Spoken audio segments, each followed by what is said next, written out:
Peggy 3. Sega.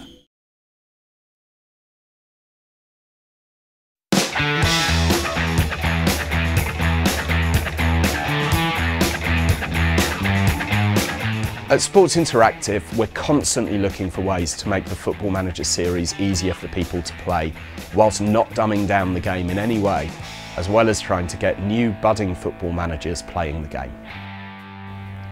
But as we know, when you have a title as in-depth as Football Manager, it can sometimes be overwhelming for people when they pick it up for the first time. And also, a lot of people who've been playing the game for a long time may be unaware of some of the things they can do in the game, even some of the basics. We've been experimenting with various help systems over the years, but none of them have ever felt really right to us. This year, we've introduced 2 new systems to help people who play the game, both old and new. What we're showing you today is examples of both of these systems.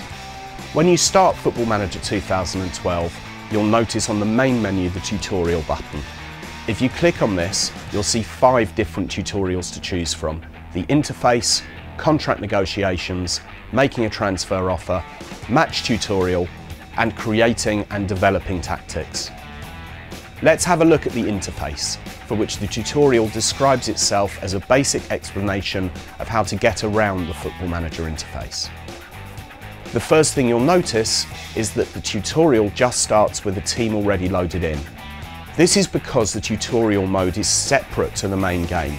You can't continue a tutorial game after you've completed the tutorial, but it will teach you enough to be able to start playing the game properly. The text for each tutorial comes in a box in the middle of the screen, as you can see here. Once you've read the text in each case, you just click on the next button.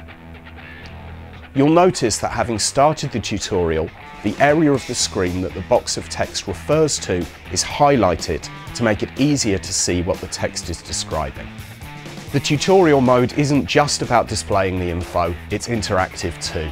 Here, the tutorial asks you to click on the Manager section of the menu bar and highlights it so you can find it. You can't continue the tutorial until you've found the button.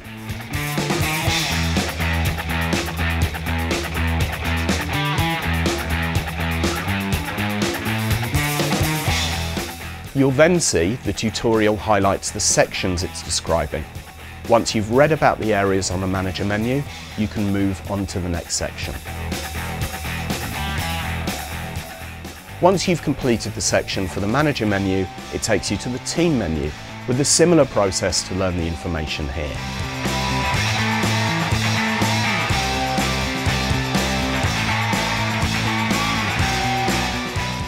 Hopefully, you now get the basic idea of how the tutorial works.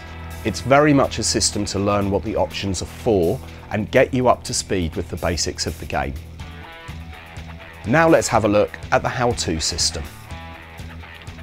The how-to system is built into the actual game itself and is accessible at any time to the person playing the game. All you need to do to access it is to click on the little question mark right next to the FM menu at the top of the screen. As you can see, it then brings up a list of the suggested topics based on the screen that you're on.